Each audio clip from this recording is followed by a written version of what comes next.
Guess ചെയ്യാവോ ഞാൻ എന്തിനാണ് ഹോസ്പിറ്റലിൽ പോകുന്നതെന്നുള്ളത്? എനിക്കറിയാം. ഇപ്പോൾ കമൻസ് വരും. കഴിഞ്ഞ ദിവസം ചേച്ചി ഛർദ്ദിച്ചു, ചേച്ചിക്ക് ചെറുതായിട്ട് വയറുണ്ട്, ചേച്ചി പ്രഗ്നൻ്റ് ആണ് എന്നാണ് കമൻസ് എല്ലാം വരാൻ പോകുന്നതെന്ന് എനിക്കറിയാം. എന്താണ് ഏതാണെന്നൊക്കെ ഉള്ളത് വഴിയേ ഞാൻ പറയാൻ കഴിയും. എന്തായാലും ഒരു സന്തോഷമുള്ള കാര്യമാണ്. അപ്പോൾ പിന്നെ ഉറപ്പിച്ചല്ലേ ചേച്ചി കെയറിങ് ആണെന്നുള്ളത്. നിർത്തിയപ്പോഴേക്കും വീണ്ടും ഞാൻ വാള് വയ്പ്പ് തുടങ്ങി. കാറ് നിർത്തിയിട്ട് എനിക്ക് വണ്ടിയിൽ നിന്ന് ഇറങ്ങാൻ പറ്റുന്നില്ല. തലച്ചുറ്റും ആകെ ബുദ്ധിമുട്ടായിട്ട് കുറേ സമയം അങ്ങനെ ഇരുന്നു കേട്ടോ.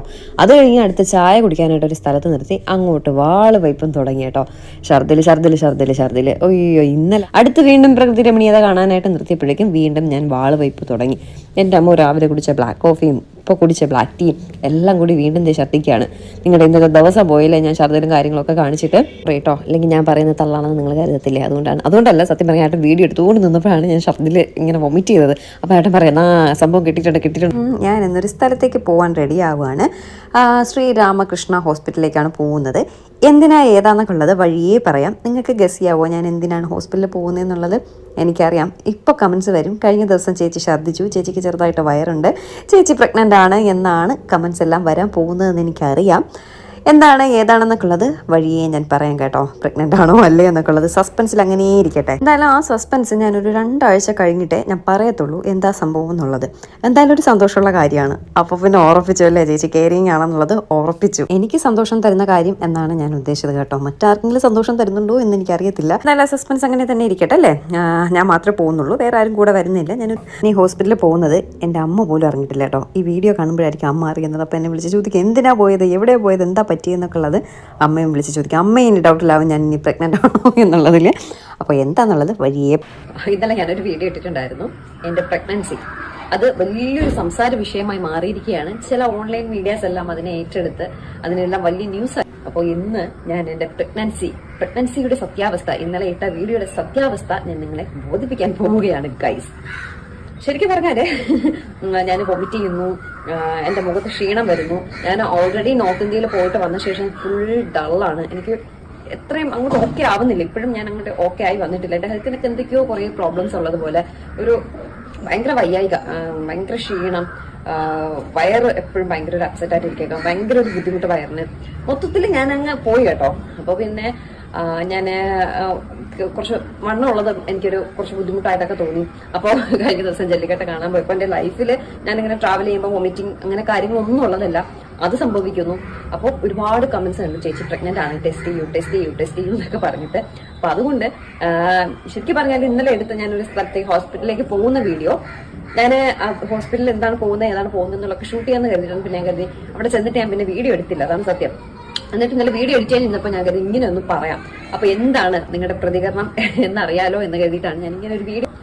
99% എനിക്ക് പ്രഗ്നൻസി നിങ്ങളെല്ലാവരും കൺഫേം ചെയ്തു. കൺഗ്രാറ്റ്സ് ഒക്കെ വരുന്നുണ്ട്, പേഴ്സണലി മെസ്സേജ് വരുന്നുണ്ട്, അമ്മയെ ഒരുപാട് പേര് വിളിക്കുന്നുണ്ട്, എന്നെ ഒരുപാട് പേര് വിളിച്ചിട്ട് എന്തേ പറയാതെ എന്നൊക്കെ ചോദിക്കുന്നുണ്ട്. ആക്ച്വലി അതൊരു ഞാൻ 2 വീക്ക് കഴിഞ്ഞിട്ടാണ് എന്താണ് സംഭവം എന്നുള്ളത് പറയാമെന്ന് കരുതിയത്. പക്ഷെ ഇങ്ങനെ എല്ലാവരും ഇത്രയേറെ അതിനെ ആഘോഷിക്കുന്നത് കണ്ടപ്പോൾ ഞാൻ കരുതി ഇപ്പൊ തന്നെ അത് പറയാം. കാരണം നമ്മുടെ സുഹൃത്തുക്കൾ, യൂട്യൂബ് സുഹൃത്തുക്കളായാലും ഫേസ്ബുക്ക് സുഹൃത്തുക്കളായാലും ഒരുപാട് പേര് നമ്മളെ ഓരോ കാര്യങ്ങളും നമ്മുടെ വീട്ടിലെ പോലെ തന്നെ നിൽക്കുമ്പോൾ നമ്മൾ അത് പറയാണ്ട് പിന്നീട് പറയാൻ പറഞ്ഞ് ജാടയ്ക്കൊക്കെ പറയുന്നത് എനിക്ക് ശരിയായിട്ട് തോന്നിയില്ല. കാരണം എല്ലാവരും അതെന്താണെന്ന് അറിയാനുള്ള ഒരു ആകാംക്ഷയിൽ പ്രഗ്നൻസി ആണോ എങ്കിൽ എല്ലാവർക്കും സന്തോഷം എന്നുള്ള രീതിയിലൊക്കെ കമന്റ്സ് വരുമ്പോൾ നമ്മൾ എന്തിന് എത്ര വലിയ ജാട ഇട്ടോ 2 ആഴ്ച കഴിഞ്ഞ് പറയാം എന്ന് പറയേണ്ട ആവശ്യമില്ല. അമ്മയും പറയും മര്യാദയ്ക്ക് നാളെ വീഡിയോ ചെയ്തിട്ടുള്ള എന്താണ് കാര്യം എന്നുള്ളത് എന്നൊക്കെ പറഞ്ഞ് അമ്മ എന്നെ വഴക്ക് പറഞ്ഞു. അല്ലെങ്കിലും ഞാൻ ചെയ്താനെ, കാരണം 2 ആഴ്ച വരെ ഇത് നീട്ടിക്കൊണ്ട് പോകേണ്ട കാര്യമൊന്നുമില്ല. നമ്മളെ കുടുംബത്തിലുള്ളതാണ് നിങ്ങൾ എല്ലാവരും, നിങ്ങളുടെ കുടുംബത്തിലുള്ളതാണ് ഞാനും. അപ്പൊ പിന്നെ അത് അങ്ങനെ ഒളിച്ചു വെക്കേണ്ട ആവശ്യം, വയറ് ജന്മനാ കിട്ടിയതാണ്.